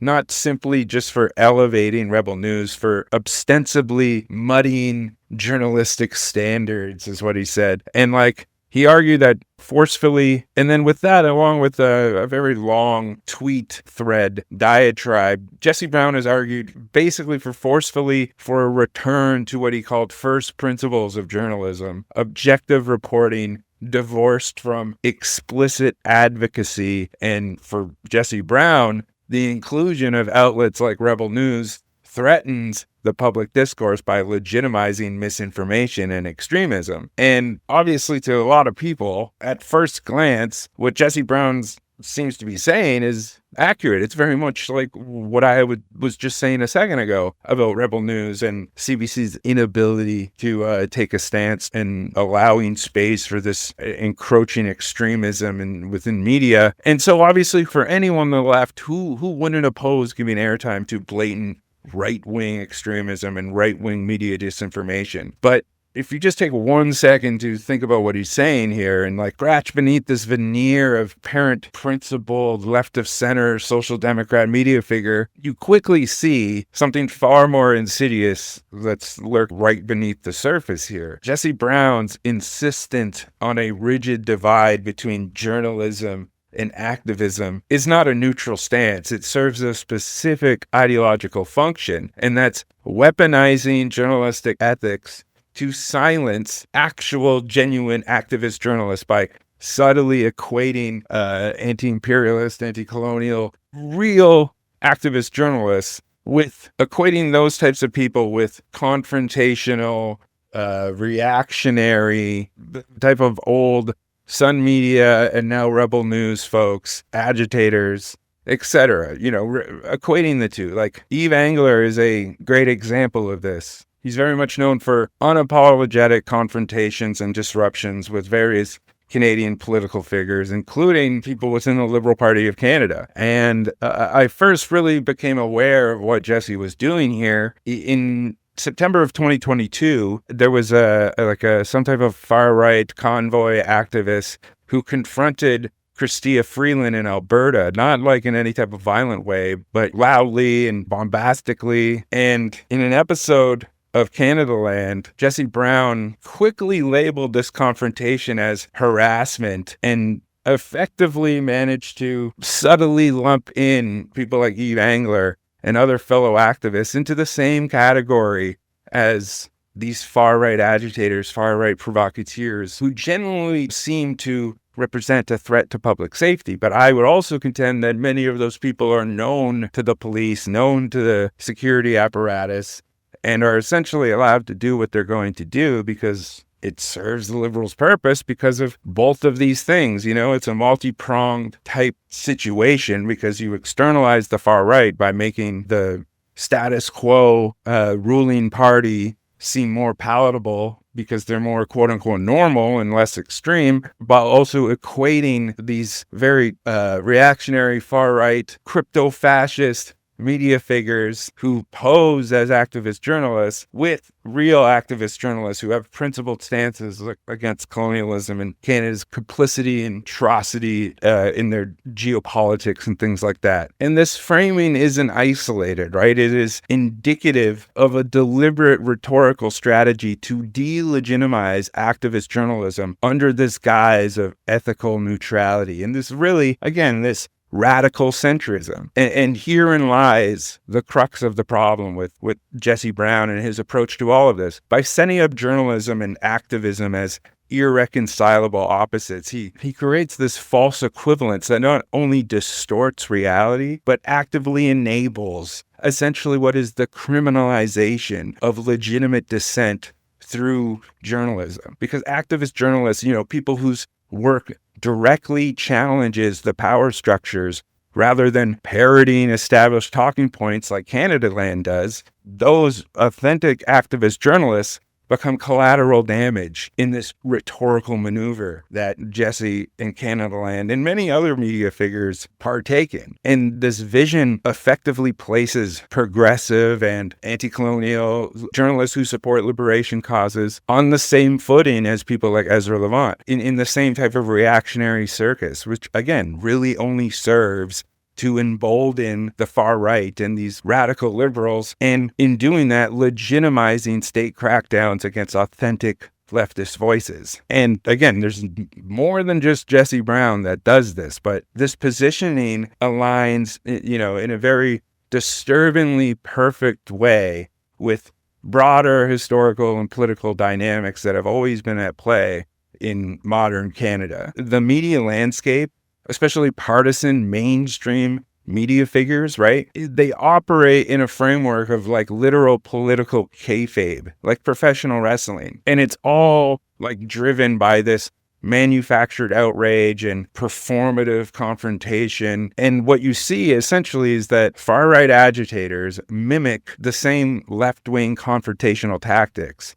And then centrists feign shock, and establishment voices like Jesse Brown and others call predictably for increased policing and surveillance and crackdowns on these types of journalists. It is a very choreographed spectacle that is reminiscent of the Cold War era strategy of tension type operations. It's a soft version of that, where governments encourage political instability to justify clamping down on legitimate dissent. And Canadaland, despite its quote unquote progressive reputation, that media outlet, especially with Jesse Brown, if you look at his history, it very much often functions as controlled opposition rather than any type of genuine place to find a true critique. Because what it does is it channels progressive outrage into safer avenues: identity politics, nationalism, and then eventually liberal Zionism. It effectively defangs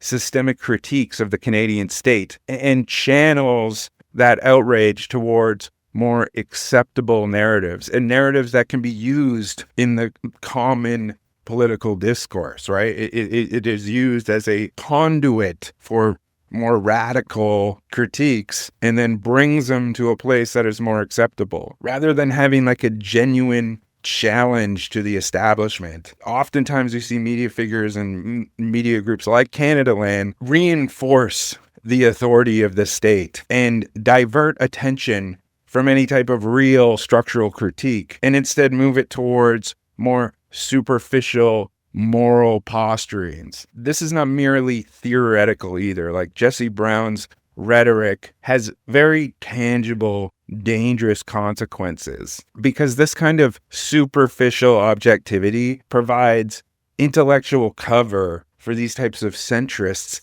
to equate far-right extremism with activist journalists. And the result is a greater vulnerability for genuine activist journalists and increased state powers and policing powers of people who do legitimate political activism and legitimate activist journalism. And while they might not be explicitly advocating for censorship, this framing enables exactly what I'm talking about. And so this position that Jesse Brown is taking represents more than just like a misguided insistence on journalistic purity. It actively aligns, unintentionally or not, with the security state and the surveillance apparatus in Canada, with this rigid opposition to activist journalism and a false equivalence between leftist activist journalism and political confrontations with political figures and far-right agitators and provocateurs. It facilitates a state narrative that criminalizes dissent and the right for free expression through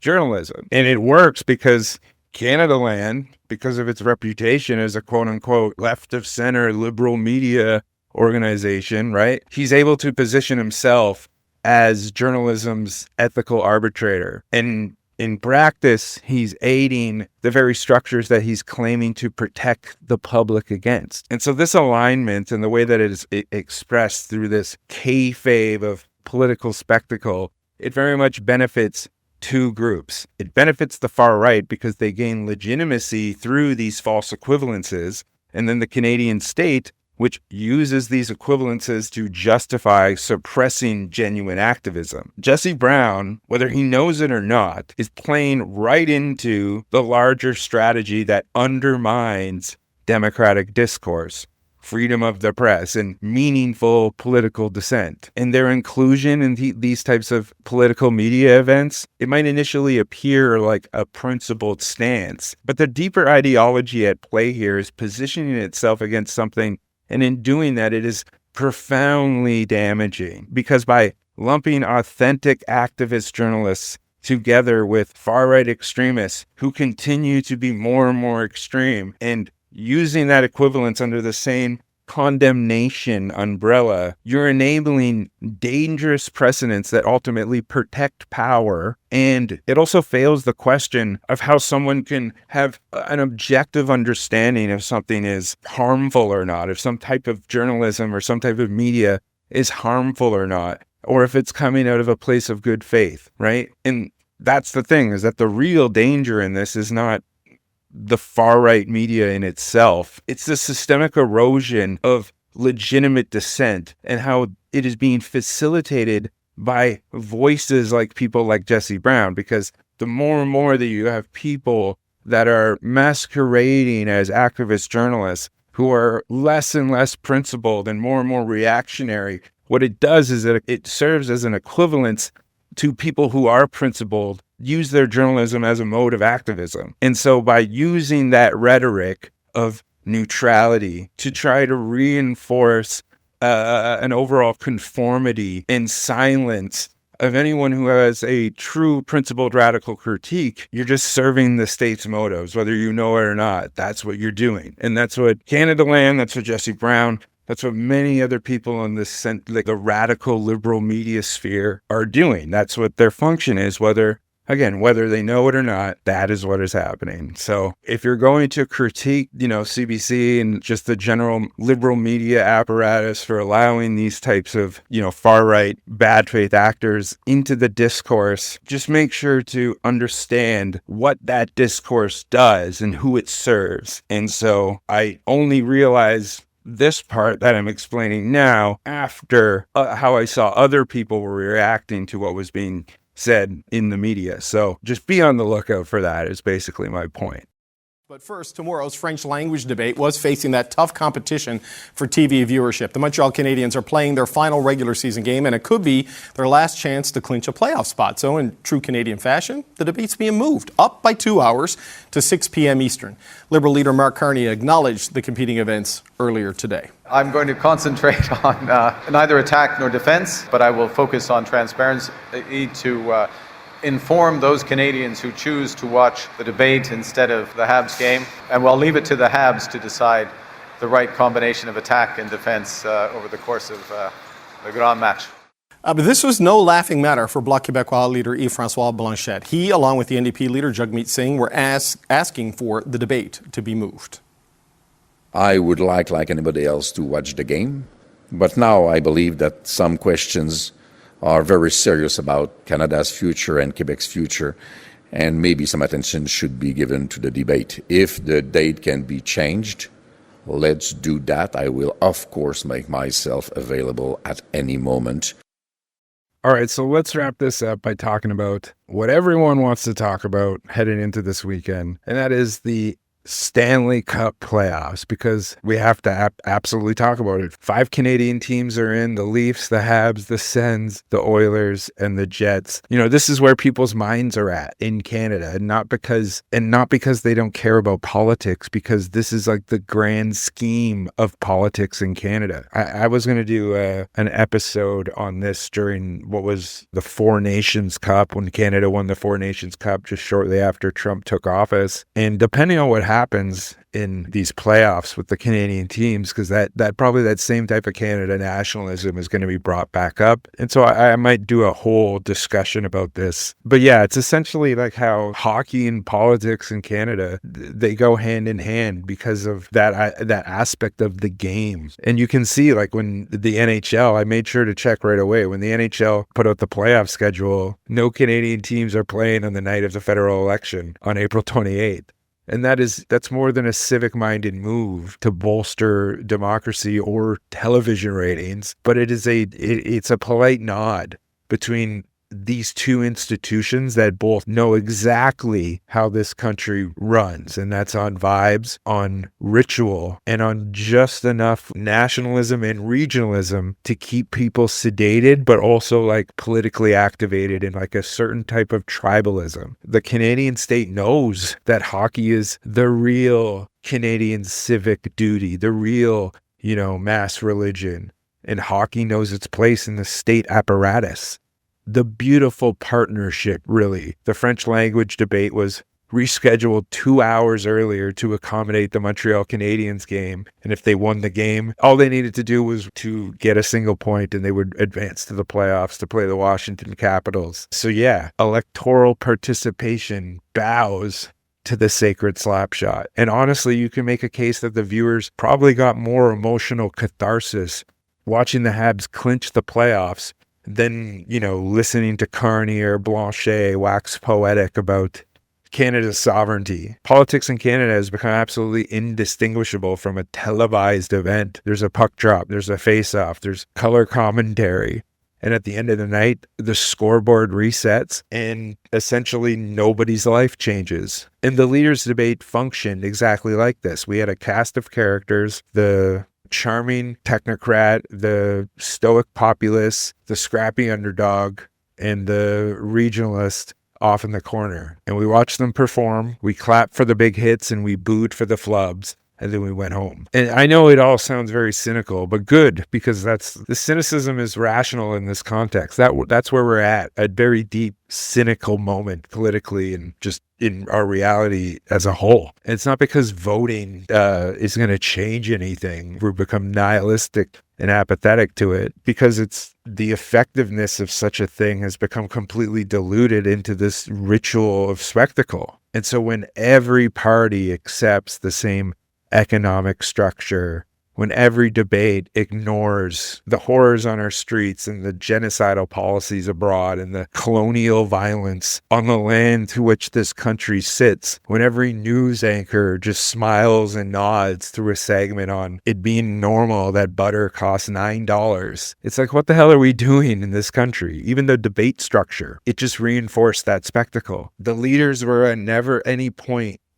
expected to answer hard questions or face off against each other. They were expected to land zingers and avoid scandal and be personable. The moderation didn't just fail to drive up that confrontation in the way that it should. It just especially on Thursday night in the English language debate, it just didn't feel like a political debate. And obviously it was encouraged to be like that by design. But this is the thing, is that it feels like, when I'm talking about this in this way, it feels like I'm watching pro wrestling and then standing up and saying this isn't real, because who's watching this and taking it on the face value besides people who are just passive consumers of politics because their lives either depend on it or they're drawn into the spectacle because it's such a connection to their identity. Not citizens, but viewers. And we're coached to react as such, to post, to take sides, not to organize, not to agitate, not to confront the power that we're seeing demonstrated before us, at least not in any type of meaningful way. And so that political energy, especially from young people, especially from people who just get involved in this stuff or just start getting exposed to it, it all gets funneled towards this pre-approved arena where the absolute most radical act is voting for the party that supported really bad policy and then got cold feet and backed out of it. That's the best we can do as far as progress in this country. The limits of our imagination of what we can achieve through electoral politics are now what the boundaries are of acceptable discourse. Like it's been completely boxed out. And again, a good example of this is just how the rhetoric in the entire debate, especially in the English language one, because of Pakin's right of center centrism, he just wasn't allowing any type of true progressive talking points or any type of fundamental, like real world solutions besides just either spreadsheets from Carney or blaming, grievance from Polyev. And the Polyev campaign, they lean on this heavily. And that's why he markets himself as this, social media star. Singh knows it too. That's why he leans into the TikTok aesthetics as like a fighter while shouting down the rich and then also hawking chairs as a social media influencer. And then Carney is really like Canada's final boss of the spectacle. He very much reminds me of Obama in that like he pacifies progressive voices by just saying, like I said, I hear you, I'm listening. That's not a practical approach. I have a more practical incrementalist approach where my friends are going to make a lot of money off of it. The guy was literally the Bank of England and is somehow running on the vibes of like an outsider and a newcomer. And the media, they're just spoon feeding the public. There's really no opposition to it from any type of established Canadian media. And that's the terrifying thing about how effective all of this is from the Liberal Party. I do admire their savviness, but it is scary because now that they're moving right of center, it's going to legitimately make people worse off than they were once this government gets a mandate. It's not going to be great. Obviously the provinces have a little more power federally, but income tax and things like that, it's going to be a doozy under Mark Carney because he is, like I said, a neoliberal fixer, and his ultimate goal is going to be to make the economy sustainable for foreign investment, essentially. And again, it's not something that can inspire hope,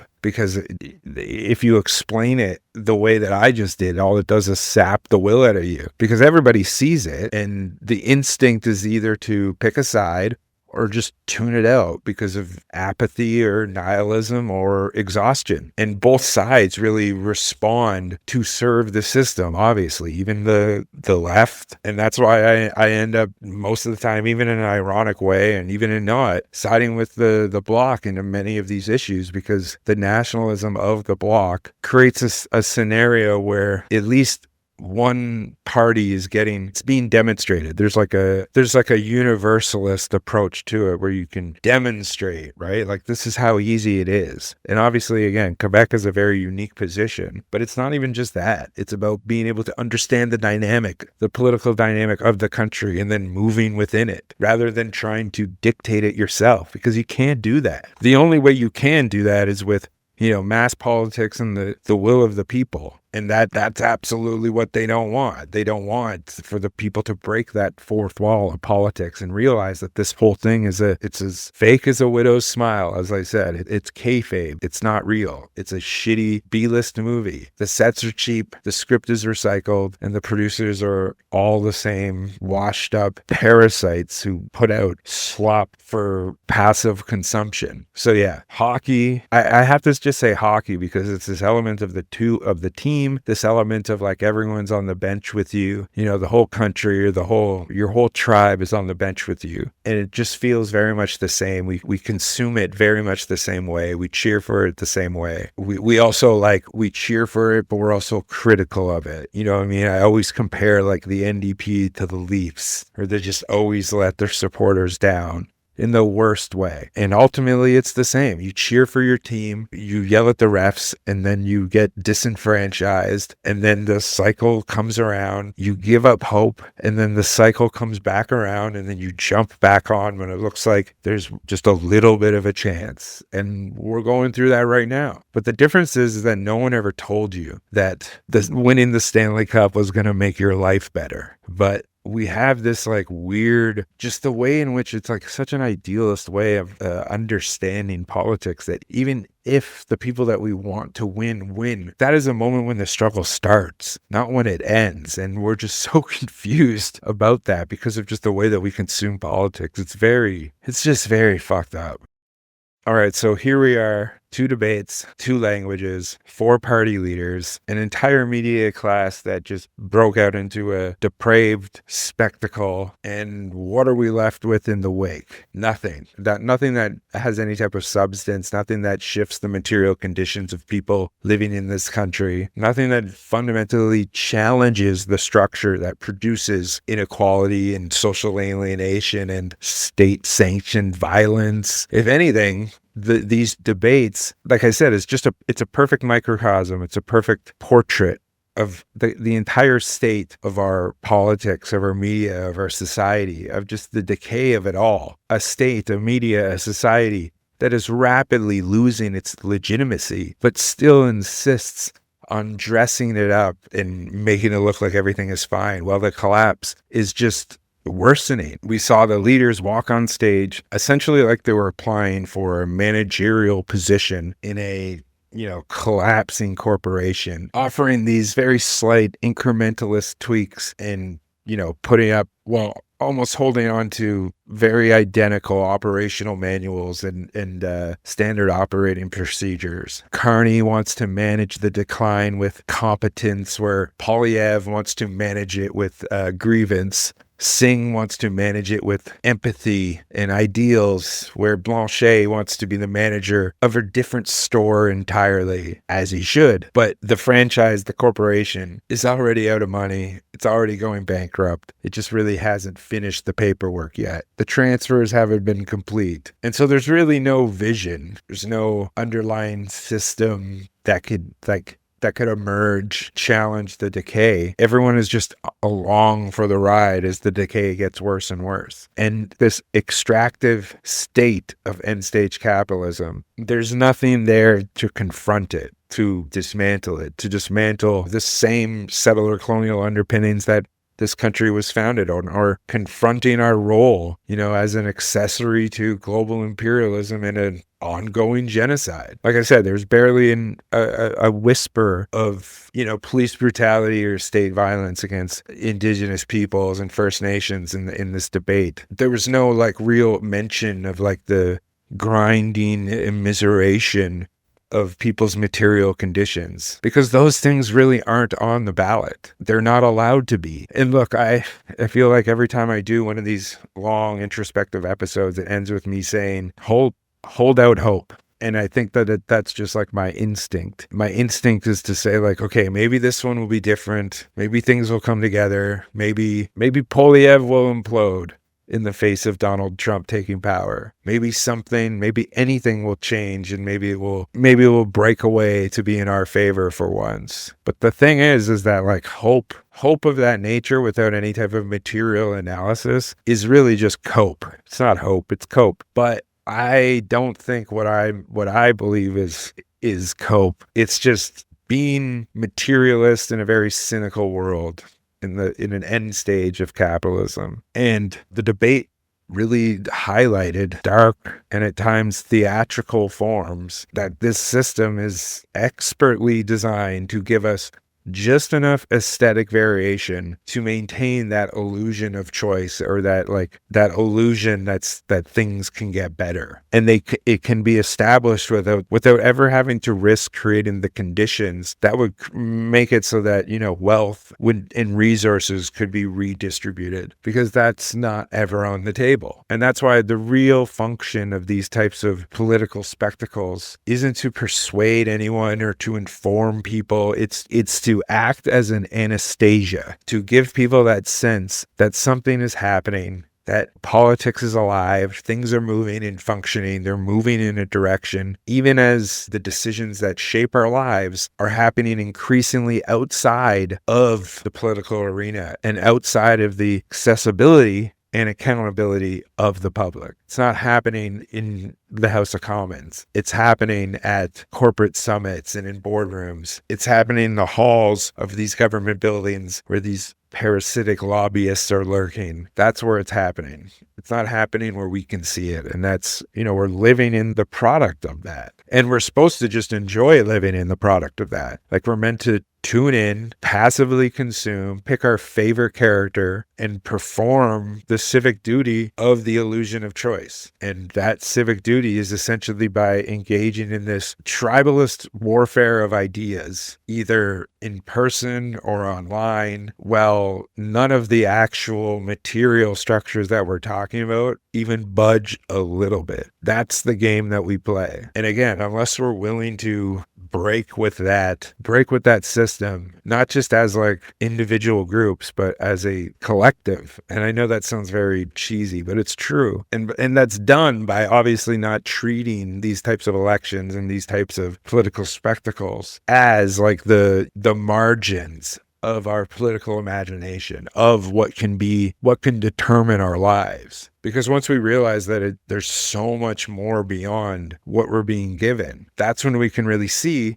what's on the table. Because otherwise we just get civility politics and performative disagreement and bipartisan consent more often than not. And when you realize that, the thing about it being mostly this bipartisan consent, despite people telling you that we've never been more divided politically than ever, you start to wonder what really needs to be confronted here. Because you see right then and there, it's not about parties. It's about the framework. It's about the entire system that the politics operates in. It is a colonial constitutional order, the fossil fuel oligarchy, the technocratic obsession with stability at the cost of justice. It's the media infrastructure that launders hate and dangerous disinformation, platforming genocide denial under the guise of balance and in being impartial. It's the police and the intelligence apparatus that protects capital, not people. It's these electoral rituals that absorb and defang that popular anger by offering us that red button and that blue button, both of which are meant to reroute us back to the same chute. And what we get when we come out of that chute is a passive consumption and a venting off of that pented up demand for change. But because we went through this whole system, because we did the little dance, we're either exhausted or we've been illusioned enough by the little game that we actually accept that something new is going to emerge. And so we need to stop asking which of these people is going to be best and start asking why every one of them is so structurally constrained that they can't offer anything different and essentially are all the same. And when we realize that they're all the same, it's a lot easier to not be shocked when our institutions fail and crumble and let us down. And it's at that point that we can start understanding that this is how they were designed to operate in the first place, to let us down, to not allow us to get our hands on the reins of power. And what I'm saying here, I know it can seem depressing and exhausting, but I'm not saying you should disengage. I'm saying that we all need to reroute the way in which we choose to engage in our organizing, in our politics, in our art, in our activism, in our mutual aid, in our direct action, in our education, in our friendships, in our long-term political goals. Because our lives can't get better unless we figure out how to make our conditions better. Because in the conditions that we're living in now, anybody's social mobility is essentially based on the exploitation of those around you. That's how like dog eat dog it's gotten. And we can't change the material conditions until we realize that it can't be done through electoral politics. It needs to be done through building power outside of political spectacle, which means it's not one or the other, right? It's while recognizing that voting might sometimes be tactically useful, it is never the path to actual emancipation as a worker or as a oppressed person, because we are all deeply confined to the constraints of our material conditions. But we're not powerless. We're just being actively removed from that power, and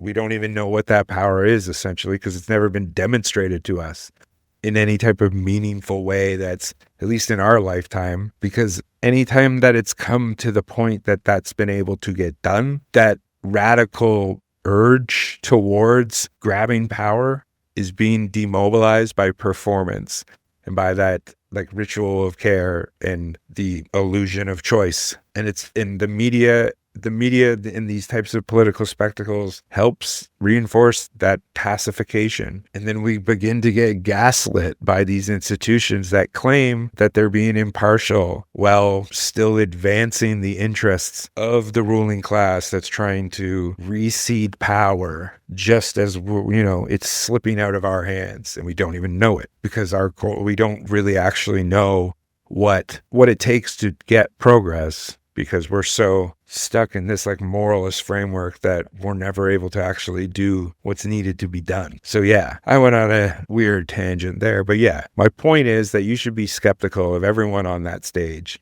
And even the people that weren't included, be skeptical of the questions that they were asked, the narratives that you were fed, the promises that every one of them made, and the systems that they claim to both uphold and oppose. And don't stop there, because just having cynicism and being nihilistic and apathetic about this is useless in itself. You're not doing anything by abstaining. I mean, if you want to abstain, by all means, but don't think you're doing anything fucking radical by abstaining. I've talked about this before in other election podcasts, because it's a dead end. And again, I have no issue with people who don't vote, but don't think that you're doing anything by choosing not to vote. The system depends on your apathy. And the best thing to fight that apathy is to create clarity, which is why I've been talking now for 90 minutes, because I would like to at least try to create this sobering understanding of what it would be like to have it demonstrated that it isn't just about our flawed electoral system or our deeply broken parliamentary order, because that collapse will just continue until we learn how to face it. And we can face it in a radical way. We can face it in a pragmatic way. We can face it in a subversive way, or we can let it be dealt with and managed by the ruling class quietly behind the curtain with a technocratic veneer that is polite and offering nothing but the fact that the decay will continue. It will just be managed a little bit better. And eventually, the decay will get so far that they won't even need to bother having these types of debates, because the consensus will be so straightforward because of everybody's apathy and submission to the system that will just passively allow it to take over. But I'm saying the more that you're able to understand how the system works, rather than like testing yourself and the people around you as like a test of one individual's integrity or anything like that, because we're all damned. Anyways, I got dark. I didn't mean to get dark, but those are the times we're in. But in the end, things can change. Things can always change. And the amount that we're willing to accept that things can change is the more likely that change is going to occur. But it's never going to occur or look like or how we want it to look like. It's always going to be a concession, because that's the world we live in. We live in a system that is literally the product of a concession, essentially between Western society and capitalism. And unless we choose something different, unless we stop mistaking this managed decline for stability, unless we stop letting the absolute worst people set the terms of every debate, including the ones we just saw, then there's nothing inevitable about this rot. But to stop it and to face it requires not just courage or heart or willingness to fight, because really anyone can do that. What it requires is like a principled understanding of the moment that we're in. Because if we don't understand where we are in this moment in time and recognize that we need to rewrite the script that we've been given, we'll soon forget that there was ever really a story worth telling in the first place. My name is Alex Station. This has been the Sparkcast. Thank you very much for listening, and I'll talk to you soon. See you later.